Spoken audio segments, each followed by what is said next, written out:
Olá, está no ar a mais nova edição do programa STJ Notícias, com um resumo de julgamentos recentes do Tribunal da Cidadania.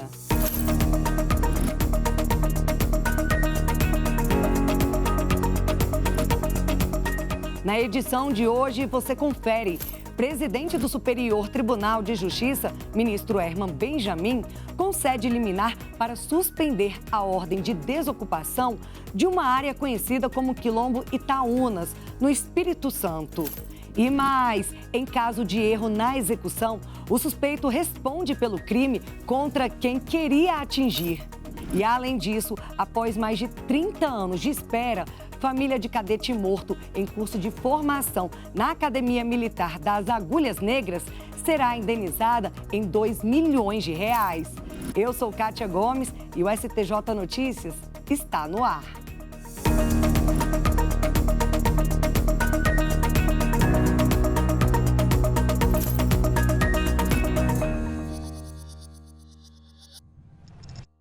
E o programa de hoje começa com a decisão do presidente do Superior Tribunal de Justiça, ministro Herman Benjamin, que concedeu liminar para suspender a ordem de desocupação de uma área no Espírito Santo em disputa com quilombolas. Eu preparei uma reportagem sobre essa decisão e te convido a conferir comigo. O caso analisado envolve a desocupação de uma área conhecida como Quilombo Itaúnas, no Espírito Santo, objeto de disputa entre os quilombolas e supostos proprietários das terras. A questão está sendo analisada em uma ação civil pública movida pelo Ministério Público Federal, já em grau de apelação no Tribunal Regional Federal da 2ª Região, o qual suscitou o conflito de competência no STJ por entender que as demandas judiciais que envolvam a posse dessas áreas repercutem no processo demarcatório de responsabilidade de uma autarquia federal agrária, no caso, o INCRA. O presidente do Superior Tribunal de Justiça, ministro Herman Benjamin, tomou a decisão em vista da excepcionalidade e da urgência do caso, já que a reintegração de posse da área estava marcada para amanhã da última terça-feira, dia 16. Constatado o risco de dano irreparável, o STJ comunicou a liminar do presidente aos juízes envolvidos e ao comandante-geral da Polícia Militar do Espírito Santo para que suspendesse o cumprimento da ordem de reintegração de posse. A liminar permanece válida até ser apreciada pelo ministro Sérgio Cuquina da primeira sessão, a quem o conflito de competência foi distribuído. Caso Brumadinho. Ex-presidente da Vale começou a ser julgado pela 6ª turma do STJ.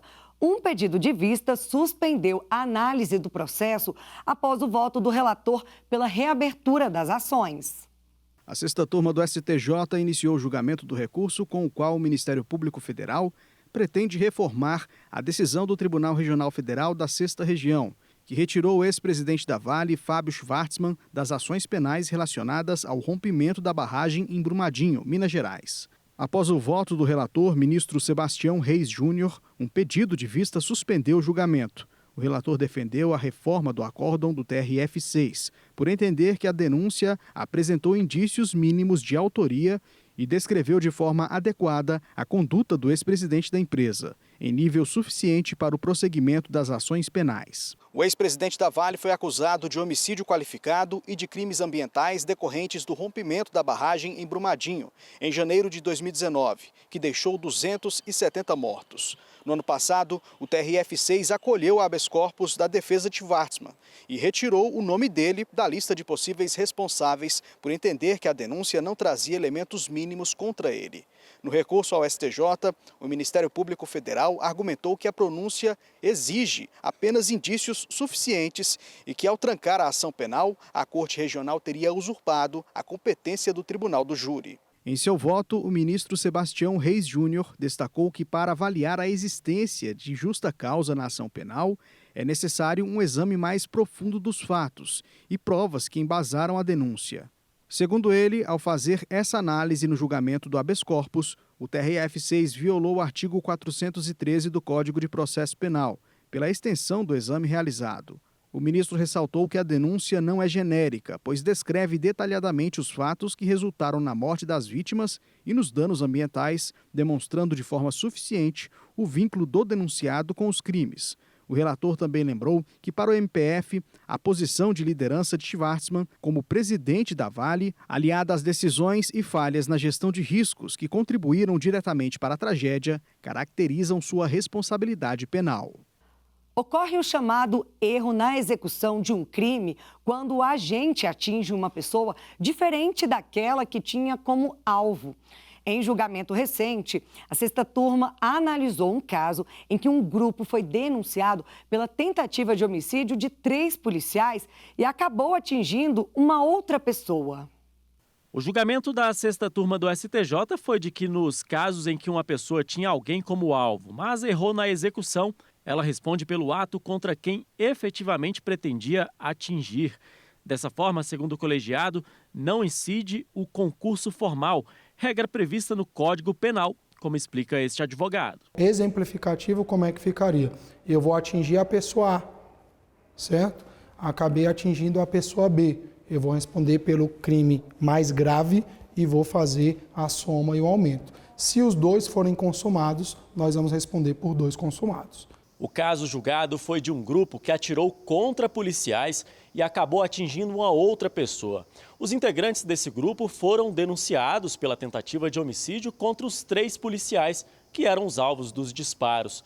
No entanto, em recurso especial ao STJ, o Ministério Público do Rio Grande do Sul pediu o envio para o Tribunal do Júri por uma 4ª tentativa de homicídio, pois os acusados agiram com dolo eventual, assumindo o risco de atingir outras pessoas presentes no local dos fatos.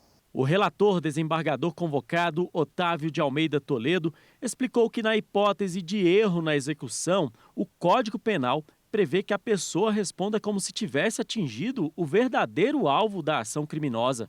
De acordo com o magistrado, a regra do concurso formal vale se o erro resultar na ofensa simultânea tanto à vítima pretendida quanto a terceiros. No caso, o relator verificou que a 4ª vítima foi atingida por erro na execução, enquanto os 3 policiais civis saíram ilesos. Assim, a tipificação do delito, segundo Otávio de Almeida Toledo, deve considerar o número de vítimas visadas e não o resultado concreto, razão pelo qual a denúncia imputou a prática de 3 tentativas de homicídio qualificado. E a gente segue falando desse assunto. O especialista ouvido na reportagem explica ainda que quando ocorre o erro na execução, se aplica a teoria da equivalência. Confira comigo como esse instituto funciona. Quando há um erro de execução, nosso ordenamento ele vai lá e adota a teoria da equivalência. E na teoria da equivalência nós temos o seguinte entendimento. Eu tinha a intenção de matar Pedro, eu queria matar Pedro, e eu errei e matei o Samuel. Então a intenção que eu tinha de matar Pedro, eu vou e mato Samuel. E isso vai se tornando cada vez mais complexo. Vamos supor que nesse tipo de situação mesmo, eu tinha a intenção de matar Pedro. Eu atingi Pedro e eu fui também atingir o Samuel. Nós temos que verificar os resultados de cada um e aí nós vamos aplicar. Normalmente, se eu consumei os 2, eu vou responder por 2 homicídios dolosos. Agora vamos para o direito privado. Terceira turma do STJ decide que operadora de plano de saúde não é obrigada a custear exame feito no exterior. O repórter Anderson Conrado traz os detalhes desse caso. A decisão foi unânime. As operadoras de plano de saúde não são obrigadas a custear exames realizados fora do Brasil, salvo se houver cláusula contratual prevendo essa cobertura. O processo envolve uma paciente que acionou a justiça após a operadora de saúde ter negado o custeio de um teste genômico indicado pela médica dela para orientar o tratamento. A operadora negou a cobertura sob o argumento de que o procedimento não integra o rol da Agência Nacional de Saúde Suplementar, ANS, além de não ter sido solicitado por médico geneticista e não estar disponível no Brasil.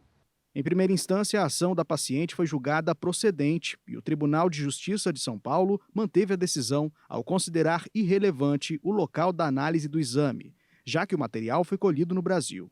O TJ entendeu ainda que não há exame equivalente no país e que a exigência de prescrição exclusiva por geneticista desrespeitaria a autonomia médica. Ao recorrer ao STJ, a operadora sustentou que o artigo 10 da Lei 9.656, de 1998, restringe a cobertura ao território nacional, salvo previsão contratual expressa.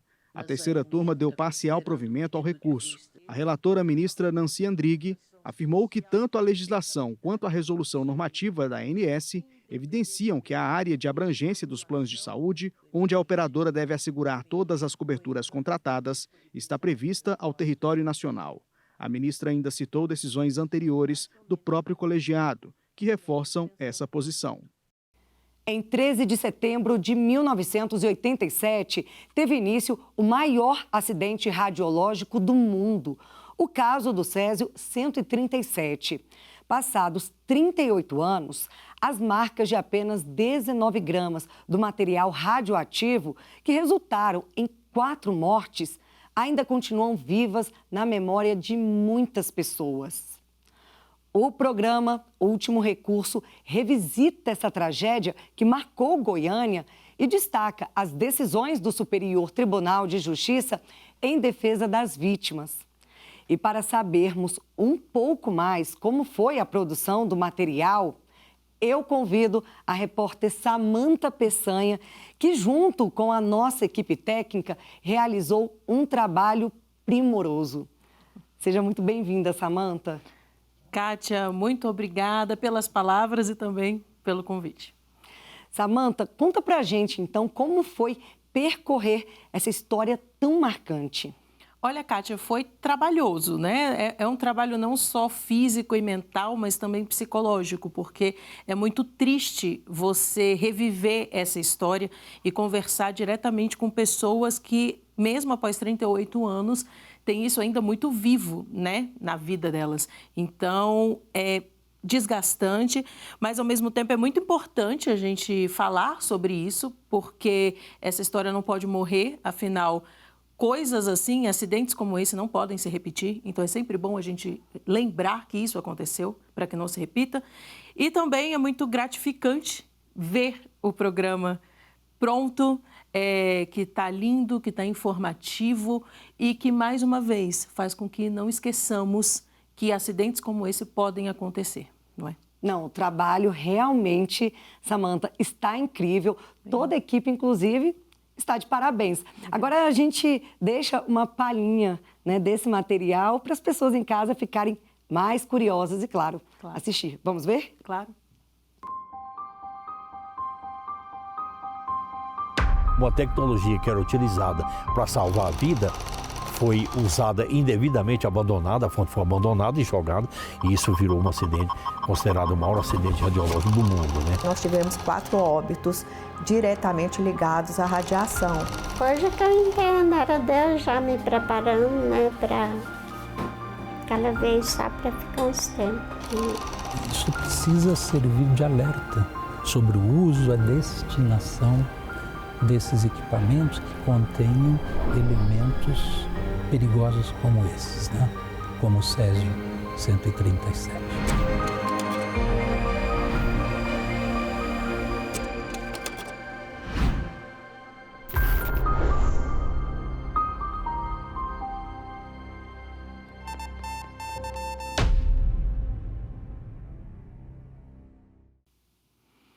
É isso, pessoal. Vale lembrar que vocês conferem o material na íntegra no canal oficial do STJ no YouTube. Passem lá. É isso mesmo. Muito obrigada, Samanta, pela sua participação. Eu que agradeço, Kátia. Segunda sessão do Superior Tribunal de Justiça define que prazo para pedir restituição de corretagem por atraso na entrega de imóvel é de 10 anos.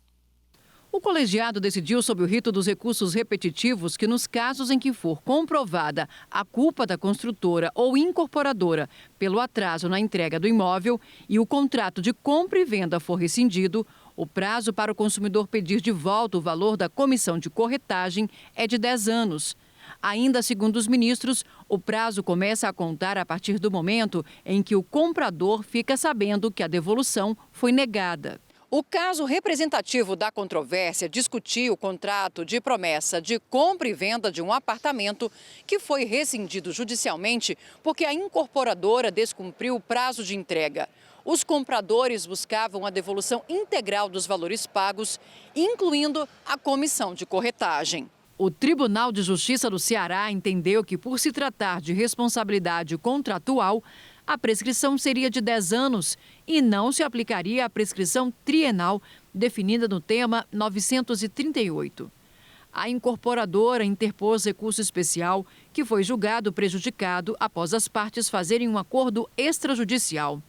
Entretanto, o relator no STJ, ministro Humberto Martins, explicou que esse fato não impede o julgamento do tema afetado a sistemática dos recursos repetitivos. Segundo o ministro Humberto Martins, o STJ tinha precedentes divergentes em relação à comissão de corretagem. Nos casos de pretensão de restituição fundada em cláusula abusiva, a prescrição trienal do tema 938 continuou a ser aplicada em respeito à sua eficácia vinculativa. Já no caso sob análise em que a devolução da corretagem se baseia na resolução do contrato por culpa da incorporadora ou da construtora, o ministro destacou que a jurisprudência vem se alinhando no sentido de aplicar a prescrição decenal. Em decisão monocrática, foi negada a liminar para suspender explosão de balsas em operações contra o garimpo ilegal no Amazonas. A decisão foi do ministro Francisco Falcão. Ele negou o pedido de liminar da Defensoria Pública do Amazonas, que visava interromper temporariamente a utilização de explosivos para destruir balsas artesanais de ribeirinhos empregadas na extração de ouro no Rio Madeira, especialmente na região de Humaitá. De acordo com a Defensoria Pública, as operações com o uso de explosivos deveriam ser suspensas, ao menos até o julgamento definitivo de um mandado de segurança submetido à primeira sessão do STJ. O órgão afirma que essas ações são realizadas sem tempo hábil para que os ocupantes retirem seus pertences da balsa, expondo famílias inteiras a riscos de desabrigo, insegurança alimentar e ruptura de vínculos comunitários. A Defensoria do Amazonas reconhece que o combate à mineração ilegal é um objetivo legítimo, mas ressalta que as operações do governo federal e estadual têm revelado desequilíbrio entre o resultado pretendido e os danos causados à população vulnerável e ao próprio meio ambiente. O ministro Francisco Falcão ressaltou que os requisitos previstos na lei que disciplina o mandado de segurança não foram preenchidos, o que impede a concessão da tutela de urgência. O relator ainda apontou que a análise da prova documental apresentada não permite verificar de forma imediata ação ou omissão das autoridades apontadas como coatoras que configure ilegalidade ou abuso alegados no processo. Ele destacou que a própria Defensoria Pública reconhece a complexidade da causa e a relevância do tema, o que exige um exame mais aprofundado pela primeira sessão do STJ. Diante disso, Francisco Falcão determinou a notificação do ministro da Justiça e Segurança Pública, do secretário de Segurança Pública do Amazonas e do superintendente regional da Polícia Federal no Amazonas para que prestem as informações solicitadas. Por fim, o relator determinou que a Advocacia Geral da União seja cientificada para, caso queira, ingressar no processo. Após 35 anos de batalha judicial, a família do cadete Márcio Lapoente da Silveira, que faleceu durante curso de formação militar em Resende, no Rio de Janeiro, receberá indenização de R$2 milhões. O acordo foi homologado no Centro Judiciário de Solução de Conflitos do STJ. Confira comigo na reportagem de Anderson Conrado. Ele tinha apenas 18 anos e muitos sonhos. Em 1990, Márcio Lapoente ingressou na carreira militar na Academia das Agulhas Negras, em Resende, no Rio de Janeiro. Mas o que deveria ser o começo de uma vida inteira terminou em tragédia. O cadete morreu durante um treinamento após ser submetido a exercícios extenuantes e maus tratos físicos. 35 anos se passaram.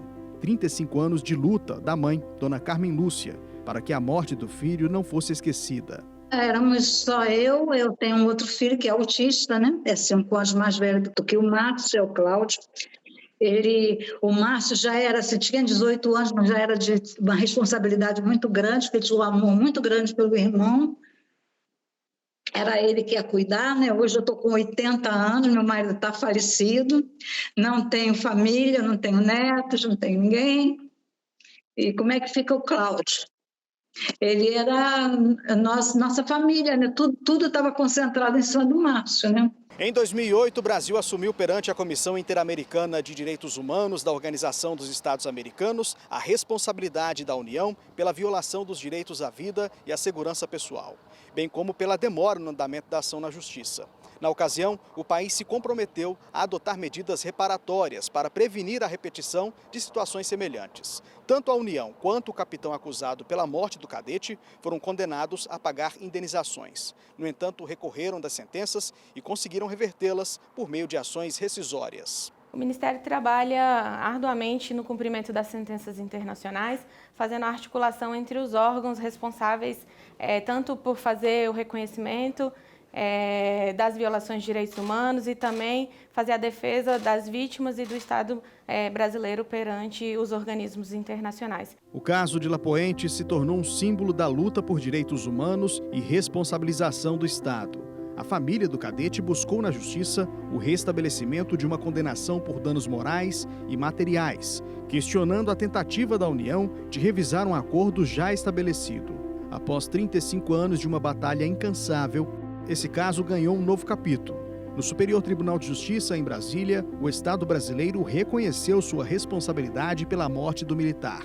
Uma reparação histórica, R$2 milhões em indenização à família. O caso foi encaminhado ao Centro Judiciário de Solução de Conflitos do Superior Tribunal de Justiça. E a decisão para o pagamento da indenização à família do cadete veio de forma monocrática pelo ministro Benedito Gonçalves. A homologação, na realidade, não tem entendimento do tribunal. É um dever do tribunal, quando as partes acordam, quando as partes têm os poderes de procuração para acordar, é um direito que a gente chama potestativo. O que é isso? Não tem análise, é um direito da parte fazer e o tribunal agradece muito porque numa solução de litígio pelo Estado, nem sempre se há um contentamento. E o acordo está implícito o quê? Que as duas partes estão contentes. E o acordo significa o reconhecimento pelo Estado da sua responsabilidade, dando um senso de justiça para a família e, ao mesmo tempo, encerrando uma parte dolorosa, que é esse processo do reconhecimento e da indenização devida. Então, é muito importante que esse acordo tenha sido feito aqui no Superior Tribunal de Justiça. Para o governo federal, a medida reafirma o compromisso com os direitos humanos e a democracia. O advogado-geral da União, Jorge Messias, destacou que este é um caso que envergonhava o Estado brasileiro. A família, ao buscar o Poder Judiciário, ela buscou minimamente reparar todo o dano sofrido ali pela perda da vida de seu filho. Obviamente que um acordo dessa natureza não trará a vida do cadete Lapoente de volta, mas trará o reconhecimento, a memória à família de que, de fato, ela foi vítima de uma violação de direitos e que o Estado reconhece, pede desculpa e repara. Uma causa que representa uma violação de direitos humanos que a gente espera que não se repita mais. Mais do que uma indenização, a decisão é um marco de memória e justiça. Para a Dona Carmen Lúcia, mãe de Márcio, que transformou a dor em luta ao longo de 3 décadas e meia, o gesto do Estado não é suficiente para curar a dor causada a ela e à família. Mas é uma resposta por um crime covarde. A dor não vai diminuir nunca, eu vou morrer com essa dor. A gente vai levar essa dor para sempre, né? Não desista, não deixe de denunciar, de correr atrás, porque eu não consegui. Mas a mãe do cadete Lapoente não conseguiu nada, só conseguiu indenização. Conseguimos a indenização, 35 anos depois, mas conseguimos.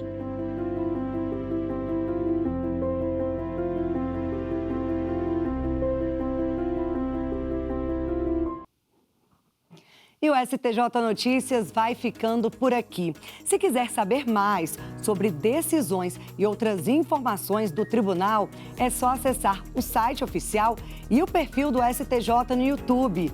Tem também as plataformas de áudio e as redes sociais. Até o próximo programa. Tchau, tchau.